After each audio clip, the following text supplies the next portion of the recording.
আমরা অনেক কঠিন কঠিন তথ্য পড়ি এই ক্যাম্পাসের মধ্যে, কার্ল মার্কসের কথা পড়ি, লেনিনের কথা বলি, আমরা ডায়ালেকটিক্যাল মেটেরিয়ালিজম পড়ি, অনেক কঠিন কঠিন তথ্য পড়ি, কিন্তু কোরআনটা একবার পড়ার আমাদের সুযোগ হয় না। তো এই অবস্থায় যদি আমাদের মৃত্যু হয়, তাহলে আমরা আল্লাহর কাছে কী জবাব দেব?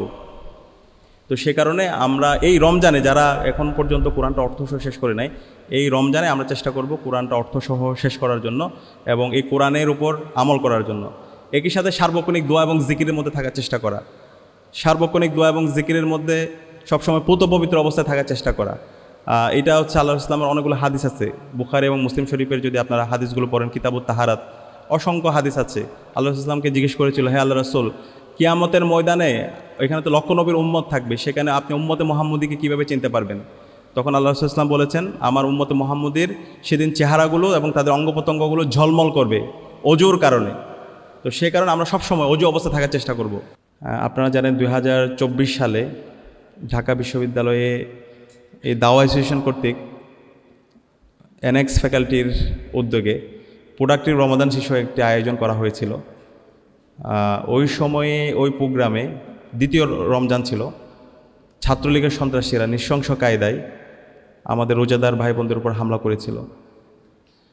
জোহরের নামাজের পরে যে টাওয়ার ছিল ল ফ্যাকাল্টির পাশেই, সেই টাওয়ারে যখন প্রোডাক্টিভ রমাদানের উপর আলোচনা হচ্ছিল, যখন আলোচক আলোচনা করছিল, ওই সময়ে ছাত্রলীগের সন্ত্রাসীরা এবং বহিরাগত এসে আমাদের ভাইদের উপর হামলা করেছিল। এবং হামলা পরবর্তী আমরা বিশ্ববিদ্যালয় প্রশাসনের সাথে যোগাযোগ করেছিলাম।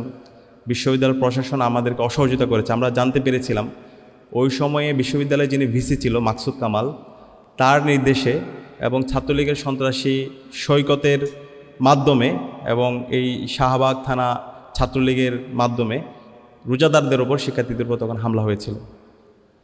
পরবর্তীতে আমরা সিদ্ধান্ত নিয়েছিলাম, যারা আমাদের রোজাদার ভাই বোনদের উপর হামলা করেছে এবং এই 90% মুসলমানদের দেশে যারা আমাদের এই আয়োজন যারা বিঘ্ন ঘটাতে চায়, আমরা তাদেরকে আর সহ্য করব না।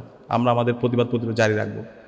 এবং সেদিন আমরা প্রতিবাদ করেছিলাম এবং সেদিন বাংলাদেশে যারা আলেম ওলামা আছে তাদের সাথে আমরা যোগাযোগ করেছিলাম। আজকের যিনি আলোচক আছে সাইফুল্লাহ ভাই, উস্তাদ শায়েকের সাথে আমি কথা বলেছিলাম, শায়েক আহমদুল্লাহর সাথে কথা বলেছিলাম। সবাই আমাদেরকে সহযোগিতা করেছিল এবং সবাই তার তার জায়গা থেকে সেদিন প্রতিবাদ করেছিল। এবং পরবর্তীতে আমরা আমাদের জায়গা থেকে সারা দেশব্যাপী এই অন্যায়ের বিরুদ্ধে প্রতিবাদ করেছিলাম। যে ছাত্রলীগের সন্ত্রাসীরা আমাদের ভাইদের উপর হামলা করেছিল, আমরা তাদের ছবি সহ সারা দেশের যে যে এলাকায়, সে এলাকায় আমরা ছবিগুলো তাদের এলাকায়, তাদের বাড়ির সামনে, মসজিদে সেই ছবিগুলো, হামলার ছবি সহ আমরা লাগিয়ে দিয়েছিলাম। তো এইভাবে আলহামদুলিল্লাহ আমাদের প্রতিবাদ প্রতিরোধ হয়েছিল এবং তার 2 মাস পরেই একটা বিপ্লব হয়েছে জুলাইয়ে। এবং এই জুলাই বিপ্লবের মাধ্যমে ফ্যাসিস্ট হাসিনা আজকে এই দেশ থেকে পালিয়েছে। তো এই যে আজকের চমৎকার একটা প্রোডাক্টিভ রমাদান শীর্ষক সেমিনার অথবা এই ক্যাম্পাসের মধ্যে আজকে যে রমজান উপলক্ষে বড় বড় আয়োজন হচ্ছে, সেগুলো এমনি আসেনি। সেটা আসার পেছনে দীর্ঘদিনের একটা লড়াই ছিল, সংগ্রাম ছিল। অসংখ্য ভাইরা তাদের ক্যারিয়ার স্যাক্রিফাইস করেছে, জীবন দিয়েছে, নির্যাতনের শিকার হয়েছে। ঢাকা বিশ্ববিদ্যালয়ের নামাজ পড়ার কারণেও আমরা দেখতে পেয়েছি শিক্ষার্থীদের উপর জুলুম করা হয়েছে। তো আলহামদুলিল্লাহ আজকে জুলাই বিপ্লবের মাধ্যমে, শহীদদের আত্মত্যাগের মাধ্যমে আজকে এই ক্যাম্পাসের মধ্যে সেই নির্যাতন নিপীড়ন নেই, ক্যাম্পাসের মধ্যে গণরম গ্যাস্ট্রম কালচার নাই, কারো ওপর কোনো কিছু চাপিয়ে দেওয়ার সেই কালচারটা নাই। তো এই কারণে যারা নবীন শিক্ষার্থীরা ক্যাম্পাসে এসেছে ফার্স্ট ইয়ার সেকেন্ড ইয়ারের, আমাদের সেই আগের দিনগুলো আমাদের জানা থাকা দরকার। এবং ভবিষ্যতে কেউ যদি ফ্যাসিস্ট হয়ে উঠতে চায়, ভবিষ্যতে যদি কেউ আমাদের অধিকার হরণ করতে চায়, ভবিষ্যতে আবার কেউ যদি এখানে ইসলাম ফোবিয়া ছড়াতে চায়, আমাদের অধিকার হরণ করতে চায়, তাহলে আমাদেরকে আবু সাঈদ, আলী রায়হান, শান্তর মতো আমাদেরকে প্রতিবাদ প্রতিরোধ জারি রাখতে হবে। আমরা যদি ঐক্যবদ্ধ থাকি, ঐক্যবদ্ধভাবে যদি আমরা অন্যায়ের বিরুদ্ধে প্রতিবাদ করতে পারি, তাহলে ভবিষ্যতে আর কখনও ক্যাম্পাসে ফেসিস্ট হয়ে উঠতে পারবে না, ক্যাম্পাসে আমাদের অধিকার হরণ করতে পারবে না। আমার হিজাব ফোবিয়া অথবা ইসলামোফোবিয়ার মাধ্যমে আমার অধিকার কেউ হরণ করতে পারবে না। তো আমি আপনাদেরকে অনুরোধ করব, আমরা যেন ঐক্যবদ্ধভাবে আমাদের সকল অন্যায়ের বিরুদ্ধে, জুলুমের বিরুদ্ধে যেন আমরা ঐক্যবদ্ধ থাকি। আমরা কি পারবো ইনশাআল্লাহ?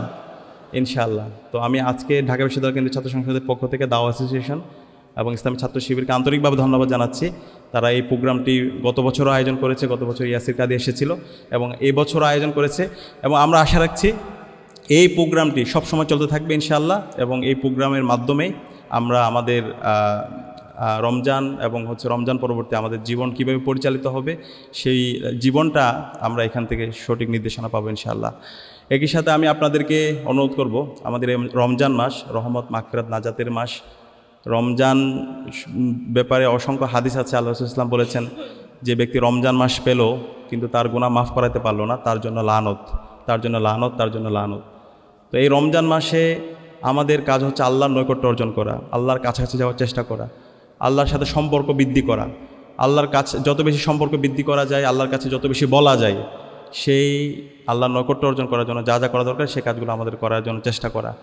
এবং এই রমজান মাস কোরআন নাজিলের মাস। আমরা চেষ্টা করব এই রমজানে আমাদের কোরআনটা অর্থসহ একবার হলো শেষ করার জন্য। আমাদের এখানে অনেকে আছে এখন পর্যন্ত কোরআনটা অর্থসহ একবার পড়ি নাই, অথবা কোরআনটা খতম দিই নাই। আমরা যখন ছোট ছিলাম অথবা এলাকায় ছিলাম, আমরা দেখতে পেতাম একটা প্রতিযোগিতা, রমজান মাস আসলে কে কত খতম কোরআন দিতে পারে। আমাদের মক্তবগুলো চালু ছিল তখন, একটা উৎসবমুখর পরিবেশে সেটা হতো। কিন্তু এখন এই কালচারটা মনে হচ্ছে একটু কমে গেছে। তো এই রমজানে আমরা চেষ্টা করব কমপক্ষে এক খতম কোরআন তেলাওয়াত করে শেষ করা, পাশাপাশি কোরআনটা অর্থসহ শেষ করার চেষ্টা করা। এবং এই কোরআনের মধ্যে আমাদের সকল সমস্যার সমাধান বলা আছে। আজকে আমরা মুসলমানরা সারা বিশ্বব্যাপী নির্যাতিত হওয়া, নিপীড়িত হওয়া, সেটার মূল কারণ হচ্ছে আমরা কোরআন এবং হাদিস থেকে অনেক দূরে সরে গেছি। আল্লাহ রাসূল সাল্লাল্লাহু বিদায় হজ্জের ভাষণে বলেছিলেন, আমি তোমাদের জন্য দুইটি গ্রন্থ রেখে যাচ্ছি, যতদিন পর্যন্ত তোমরা এই দুইটি গ্রন্থকে শক্তভাবে আঁকড়ে ধরবে তোমরা পথভ্রষ্ট হবে না। এর মধ্যে একটা হচ্ছে কোরআন, আর একটা হচ্ছে রাসূল সাল্লাল্লাহু আলাইহি ওয়াসাল্লামের সুন্নাহ। তো এই কোরআন এবং সুন্নাহর মধ্যে আমাদের সকল সমস্যার সমাধান আছে। আমরা এমন একটা সমাজ গড়তে চাই যেটা হবে কোরআনের আলোয় আলোকিত। আমরা এমন একটি সমাজ গড়তে চাই যেখানে আল্লাহ রাসূল সাল্লাল্লাহু আলাইহি ওয়াসাল্লামের সুন্নাহর আলোকে আমরা এই সমাজকে আলোকিত করতে চাই। আমরা অনেক কঠিন কঠিন তথ্য পড়ি এই ক্যাম্পাসের মধ্যে, কার্ল মার্কসের কথা পড়ি, লেনিনের কথা বলি, আমরা ডায়ালেকটিক্যাল ম্যাটেরিয়ালিজম পড়ি, অনেক কঠিন কঠিন তথ্য পড়ি, কিন্তু কোরআনটা একবার পড়ার আমাদের সুযোগ হয় না। তো এই অবস্থায় যদি আমাদের মৃত্যু হয় তাহলে আমরা আল্লাহর কাছে কী জবাব দেব? তো সে কারণে আমরা এই রমজানে, যারা এখন পর্যন্ত কোরআনটা অর্থসহ শেষ করে নাই, এই রমজানে আমরা চেষ্টা করব কোরআনটা অর্থসহ শেষ করার জন্য এবং এই কোরআনের উপর আমল করার জন্য। একই সাথে সার্বক্ষণিক দোয়া এবং জিকিরের মধ্যে থাকার চেষ্টা করা। সার্বক্ষণিক দোয়া এবং জিকিরের মধ্যে সবসময় পুত পবিত্র অবস্থায় থাকার চেষ্টা করা। এটা হচ্ছে আল্লাহ রাসূল সাল্লাল্লাহু আলাইহি ওয়াসাল্লামের অনেকগুলো হাদিস আছে।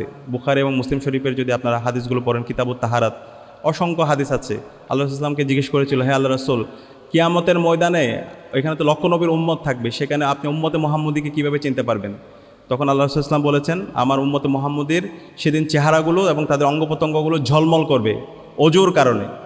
তো সে কারণে আমরা সবসময় অজু অবস্থা থাকার চেষ্টা করব এবং এই আমলটা আমরা করার চেষ্টা করি এবং আপনাদেরকে আমি অনুরোধ করব এই আমলটা করার চেষ্টা করবেন। অজু অবস্থা থাকলে মনটা প্রশান্ত থাকবে, কাজের মধ্যে বরকত পাবেন এবং যা করবেন তার মধ্যে একটা অন্যরকম একটা প্রশান্তি আছে।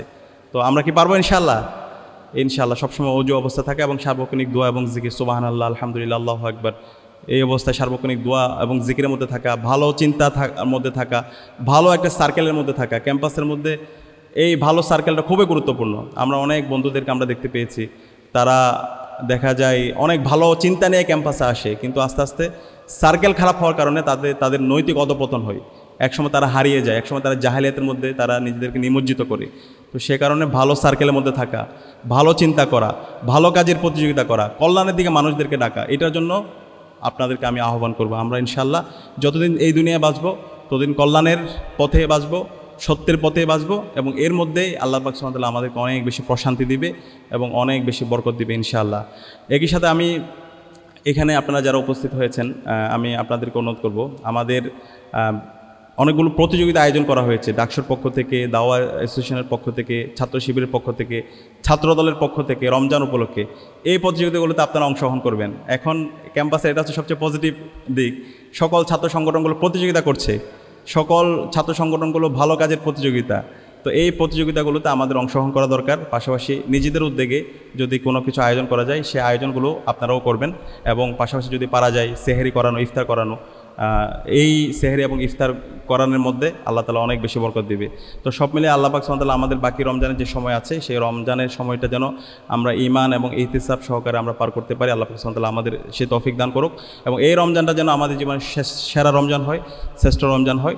সেই রমজান কীভাবে আমরা কাটাবো, প্রোডাক্টিভ কীভাবে ওয়েতে কাটানো যায় সেটার উপর আমাদের শায়েখ মুফতি সাইফুল্লাহ উস্তাদ আলোচনা করবে। আমরা আশা করছি সেই আলোচনা থেকে আমরা নোট করে আমাদের বাকি রমজানের যে সময় আছে সেই রমজানের সময়গুলো প্রোডাক্টিভ ওয়েতে কাজে লাগানোর মাধ্যমে আল্লাহর নৈকট্য অর্জন করার মাধ্যমে আমরা আল্লাহর একজন ইবাদুর রহমান প্রকৃত বান্দা হব। আল্লাহ পাক সুবহানাহু ওয়া তাআলা আমাদেরকে সেই তৌফিক দান করুক। আসসালামু আলাইকুম ওয়া রাহমাতুল্লাহ।